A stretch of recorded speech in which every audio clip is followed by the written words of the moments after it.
GTO 350 for almost half a year. Definitely it will be a game changer in middleweight segment, I think. നമ്മൾ wait ചെയ്തിരുന്ന വണ്ടി launch ചെയ്തിരിക്കുകയാണ്. ഒരുപാട് ചേഞ്ചസും പുതുമകളൊക്കെ എഞ്ചിനിൽ കൊണ്ടുവന്നിട്ടുണ്ട് റോയൽ എൻഫീൽഡ് ഇത്തവണ.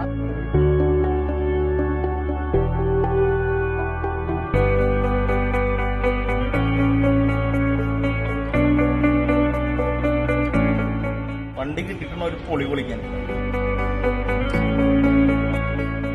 Actually a cruising motorcycle, but I think I need to ride it in the mornings to understand it.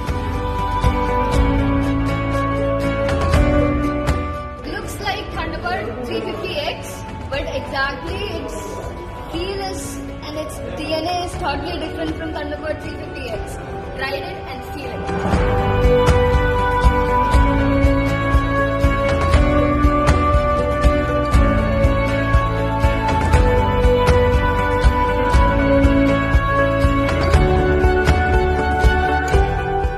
ഇത് Thunderbird അല്ല, ഇത് വേറെ ലീഗാണ്. It's a different DNA motorcycle from Royal Enfield, and actually I'm really excited to ride it.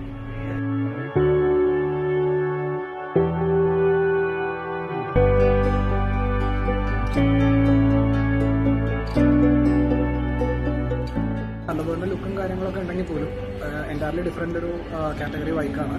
അതേപോലെ തന്നെ ഉള്ള bike എന്നൊക്കെ പറയുന്നുണ്ടെങ്കിൽ വണ്ടി കംപ്ലീറ്റ്ലി ഒരു എഞ്ചിൻ വൈസ് ആണെങ്കിലും ഫുള്ളി ചേഞ്ച് ചെയ്തിട്ട് ഒരു നല്ലൊരു ബൈക്കാണ്. ഇത് കാണുമ്പോഴുള്ള ലുക്സ് എസ്തെറ്റിക് ലുക്സ് ആണെങ്കിലും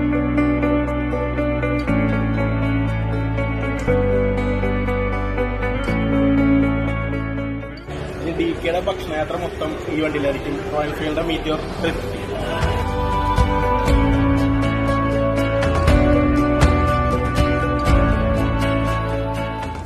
കൊള്ളാം, ഒരു സാധനം ഒന്നും പറയാൻ.